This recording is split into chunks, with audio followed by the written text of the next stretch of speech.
Okay, I see a rather dimmed image here. Can you see it okay there? All right. Okay, so good evening from Germany. My name is Torsten. I'm happy to share some of our thoughts about functional programming on top of SQL engines.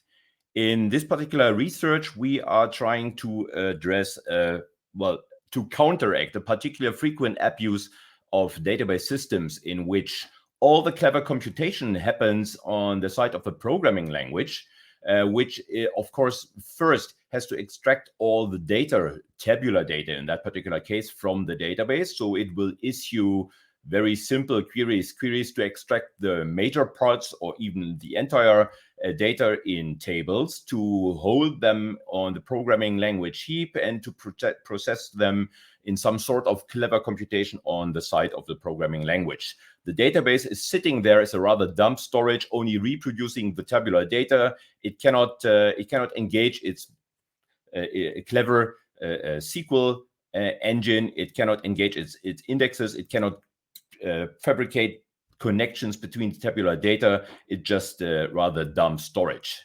Of course, we are database guys here in Tübingen, so that is a very, very sad picture to us. What we would rather have is a world in which, some of the computation, or even all of the computation, at least the data-bound portions of the computation, are actually moved closer to the data inside the database system, perform some sort of computation, maybe even everything regarding computation inside the database system, close to the data. Try to have connections between the data, try to exploit the indices, try to exploit all the clever data structures and operator algorithms that have been implemented inside the database system.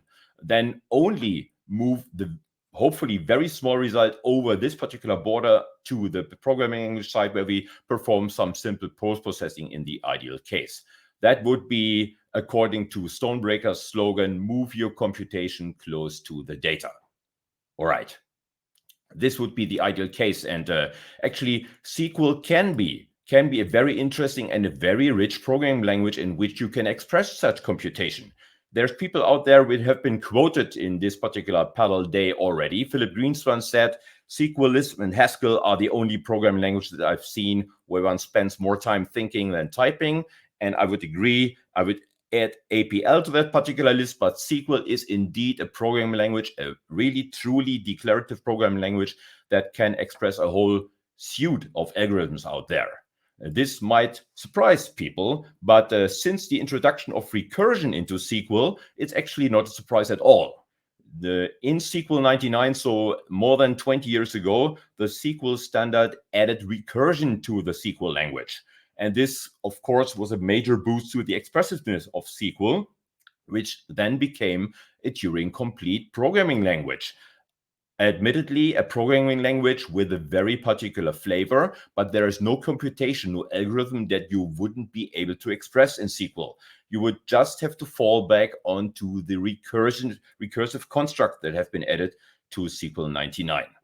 This has all sorts of consequences. Regarding efficiency, database people get uneasy at this particular point because queries are no longer guaranteed to terminate. You're no longer guaranteed that the polynomial space and polynomial time will be sufficient to evaluate your queries. Of course, it cannot. We can express any computation now on the SQL side, but the payoffs are really plenty. It's like a pact with the devil. We give up some of the guarantees that the database system used to give us, but the payoff is really plenty. We can express any computation inside SQL and thus close to the data. The construct that makes this possible is the so-called recursive common table expression. And if you don't know this particular expression, it's a SQL expression that takes this particular shape, in which one computation, an initializing computation, I've called it Q0 in this particular slide here, is evaluated exactly once. You call that particular result of Q0, you call that T, it will be a table. And then you start to iterate this particular query, this Q loop query. It's iterated over the result that Q0 has produced in the initial computation. You evaluate Q loop one time, you evaluate Q loop a second time, a third time, you evaluate Q loop as many times and you only stop if Q loop at one particular point should yield 0 rows. So you really perform some sort of iterative computation. You perform Q0 once, you check whether the result is empty. If not, you perform Q loop and then check whether Q loop in this particular iteration has yielded the empty result. If not, you perform the iteration until at one particular point you will choose this exit branch of the computation. It's this very simple single loop iteration that with recursive allows you to perform. The semantics of all of this can be jotted down in this particular last third of our slide. We start with Q0. To this, we add the evaluation of Q loop over Q0, and to this we add another iteration of Q loop over the Q loop of Q0, and so on and so on. And we only end this particular iterative computation if at one particular point Q loop will yield 0 rows. So that would be the recursive common table expression, the iterative common table expression that is able to express any computation that you would fancy.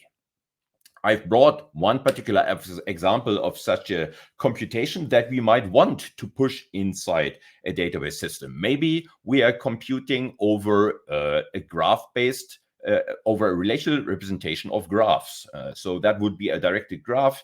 You see the nodes 1, 2, 3, 4 here. There are some directed edges between the nodes, and these nodes have weight.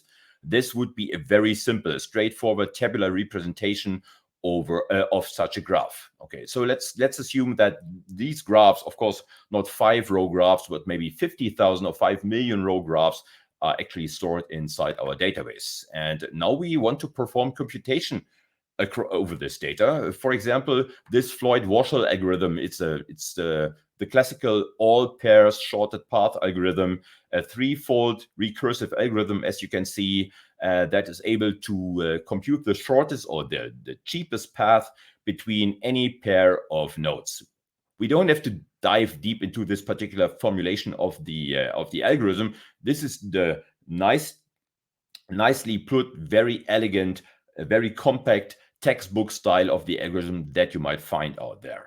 It's a recursive algorithm. We should be able to express that with the recursive common table expression that we have just introduced on the previous slide.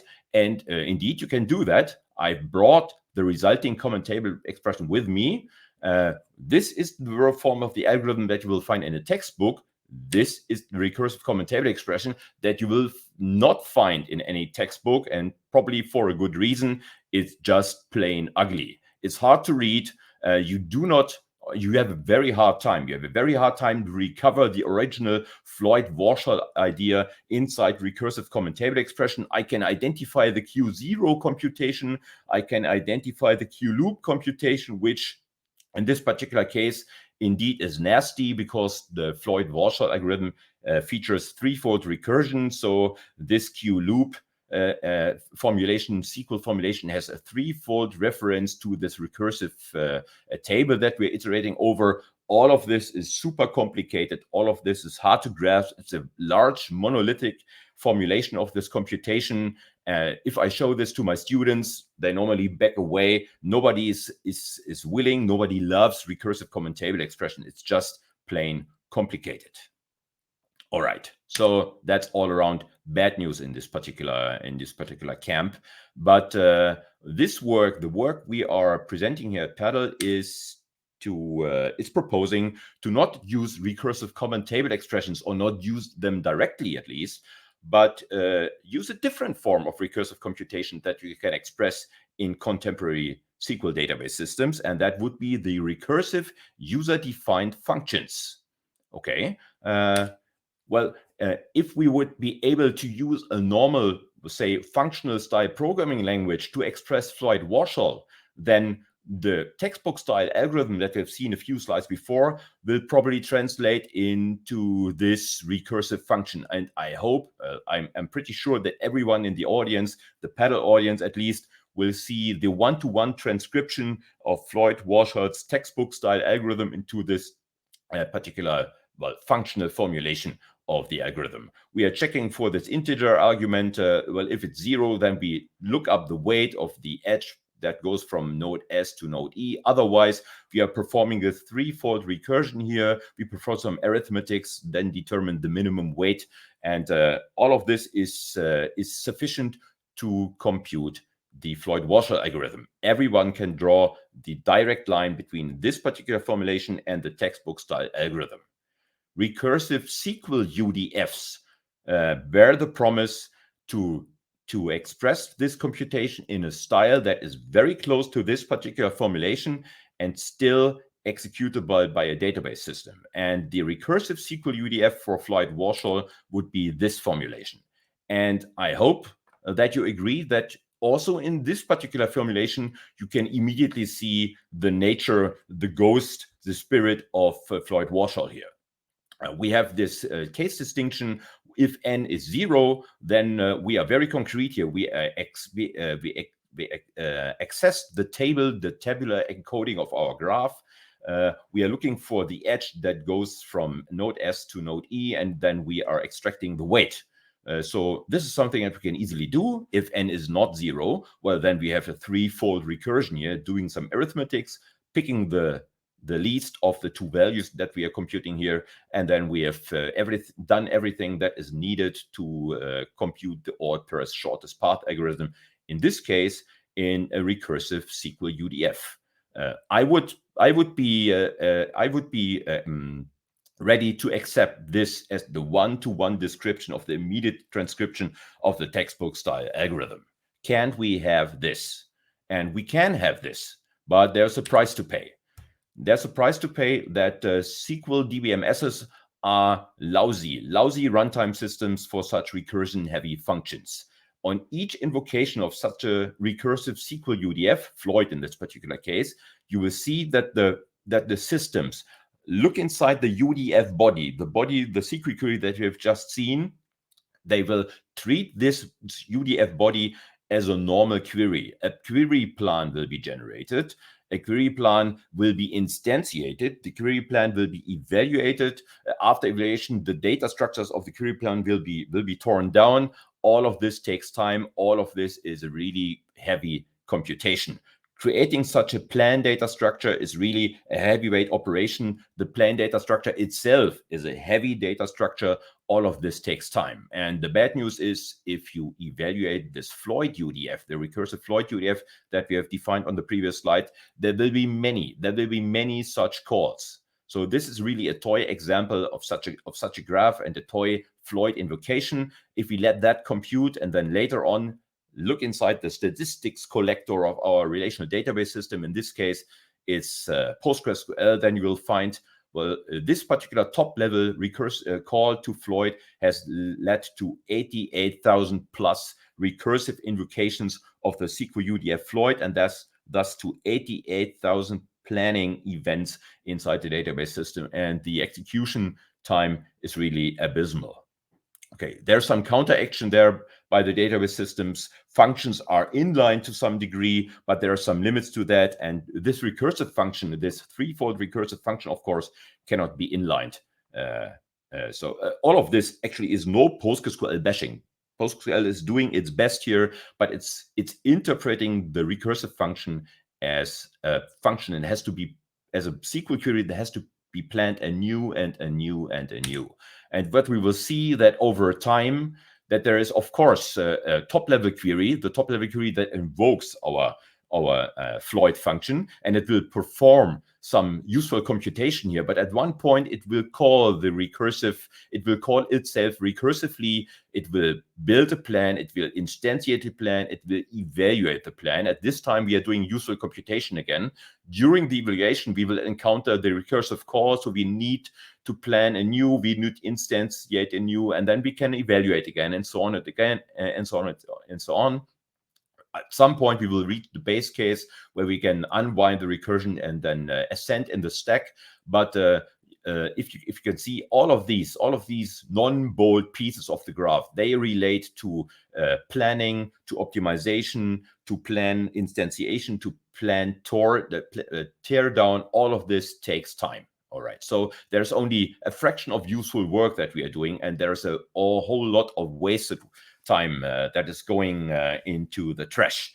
And at least in reality, this graph is a gross understatement.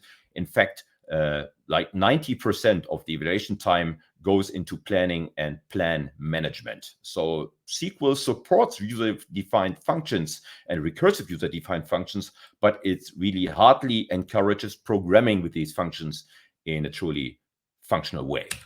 So what we are proposing in this particular work is to not treat UDFs like functions, but treat the other way around. Not treat UDFs like pieces of plans, but treat UDFs for what they are. Treat them like real functions. And there's no surprise that if we start with SQL UDF here, F at this point, that if we treat it as a real function, then we will enter the realm of functional programming, apply techniques from the functional programming domain. And there's a whole pipeline of techniques that we are applying in this particular work. It's only important that at the end we emerge again from the functional programming world and then generate SQL again, SQL that can be executed inside the database system close to the data. All of these techniques here, converting the UDF in a regular plain function that everybody here in this room can read, then perform CPS, continuation passing style transformation on F, perform defunctionalization, and perform trampoline style transformation. All of these are established and well-known techniques in the decades-old techniques in the FP realm, and we can make good use of them to perform the rewriting of our SQL queries here. Let's briefly sketch how this would work for our Floyd function. At the very first point, we would have this particular SQL UDF at this, but we would try to abstract from all the details, the SQL, the relational details that are happening in parts of our computation. For example, here, this box that I'm circulating now, this is just a SQL select from where expression that we would love to extract from. So we will put it in a box. We would label this particular box 2, and we would mark that this box receives 2 arguments, S and E, the parameters S and E from our parameters of the Floyd function here. These parameters S and E, they would be inserted here in the SQL block, but the details of the SQL block are completely irrelevant for the transformation that we are performing in the next few slides. All right, and we will do this abstraction for all the SQL expressions, sub-expressions that I have put in boxes here. We will not open these boxes again before we finally emerge again and are ready to emit SQL code. So our SQL UDF at this particular point would look like this. This is the backbone of this recursive function. It performs case distinction to identify the base case here, and it identifies the recursive invocations of the UDF where it invokes itself. All right, this is very easily rewritten in a regular, say, OCaml or ML style function in this particular case. This is just the same function, but written in a syntax that would be familiar to everybody in the PADL community. Probably this is just the same function. This is the recursive backbone of the Floyd computation. I know that some select block is hiding inside this box 2 here, but I will not open this particular box until the very end. So I'm bothered that this is not a tail recursive computation. Recall that we are aiming for a single, very simple iterative computation that can be expressed in terms of with recursive.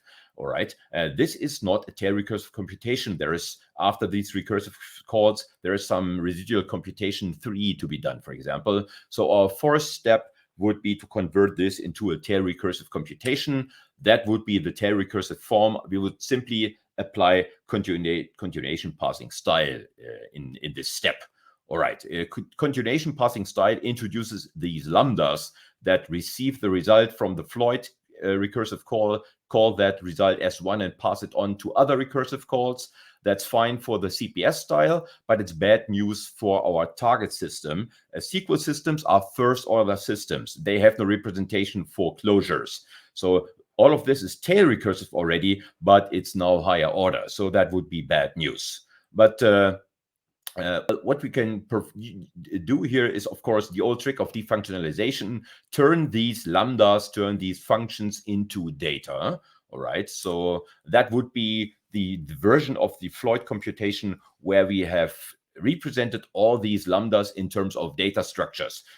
This would be the first lambda. We have labeled on the previous slide, we have labeled it as A. So this is a representation of the first continuation with the appropriate environment that it would be evaluated in.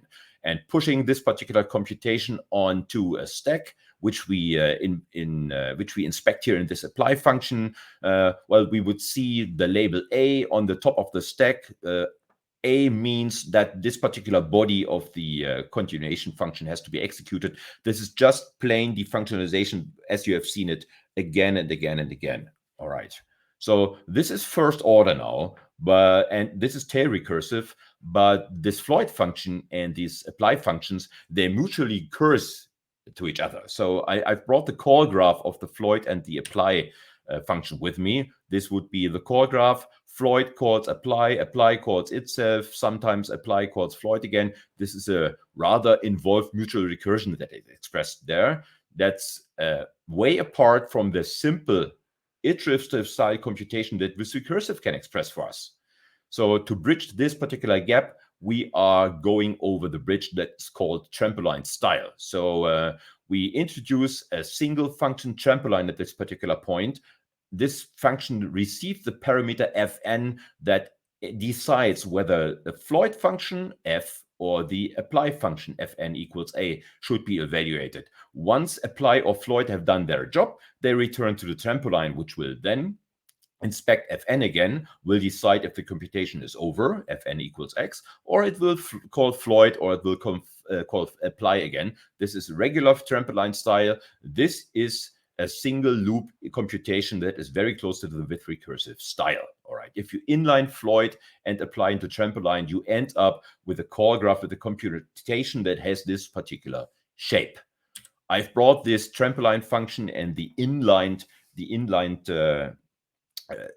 function that results from inlining the apply and the Floyd function. I brought them with me here on slide 22. The crucial part is that the trampoline function indeed performs this single loop iteration here in this particular point.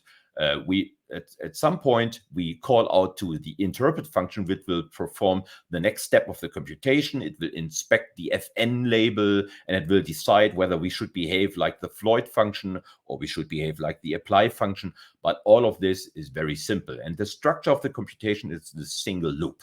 All right. Well, I've highlighted that this interpret function actually does something very simple. It receives this particular tuple of arguments, and each of these computation steps will produce a new tuple of arguments here. This is such a simple job for the interpret function that it's very easily expressed also in a simple SQL with recursive query. This particular thing with recursive query that you're not expected to read here, this is generated code that would be like looking at LLVM generated bit code, but it implements the simple interpret and trampoline loop computation that you've seen on the previous slide. Very simple transcription, very automatic, very straightforward transcription from the function that you've seen on slide 22 to this particular with recursive function. And this is actually the goal of our computation. It's a with recursive function. It's evaluatable in a very efficient fashion. That's a single SQL query that will be planned only once. At no point in this particular code here, we will perform any recursive UDF calls or something. We will plan only once. We will execute this particular query, and it will perform the same job as the recursive UDF function for us. Okay, what it will compute actually is a table. Well, a SQL function cannot compute anything but a table. So that would be the result of the computation that the recursive CTE that we've generated emits. You can see that it contains the initial row, the Q0 row, in which we start the computation with the Floyd computation, with the Floyd function, giving arguments 2, 2, and 3. And we end the computation here in the very bottom right corner, where the computation will say, hey, the result of this particular functional call is 2. And indeed, that's true. Okay, so we can use this tabular result of the computation to read off the final result. And it's even better than that, because the CTE will write a trace into this trampoline table, a trace of the computation, a trace in which we can also see the intermediate results that have been computed. If we capture these intermediate results, do not throw them away, but save them inside the database system, inside the memoization table, we get memoization or some sort of dynamic programming for free. All right, so on the next invocation of Floyd slide, that'd be great. I'm sorry? If you could move on to your wrap-up slide, that'd be great. Of course.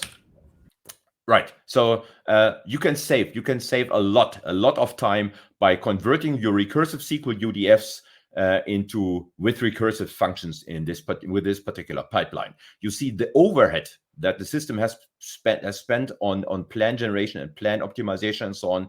And you see the resulting speed up that you get if you compile your recursive UDFs using this pipeline of functional techniques into with recursive function. We have seen speed ups of factor 10, sometimes even higher, sometimes lower, but it's really a worthwhile transformation that does not reach into the database kernel. It's a SQL level only transformation of your computation. And there is lots of computation that you can express in terms of recursive SQL UDFs. I've brought a selection with me here. This is just a subset of examples that we've studied. All of these are expressible as recursive UDFs, and they can be brought really close to the data using the technique that we've described here. Thank you so much.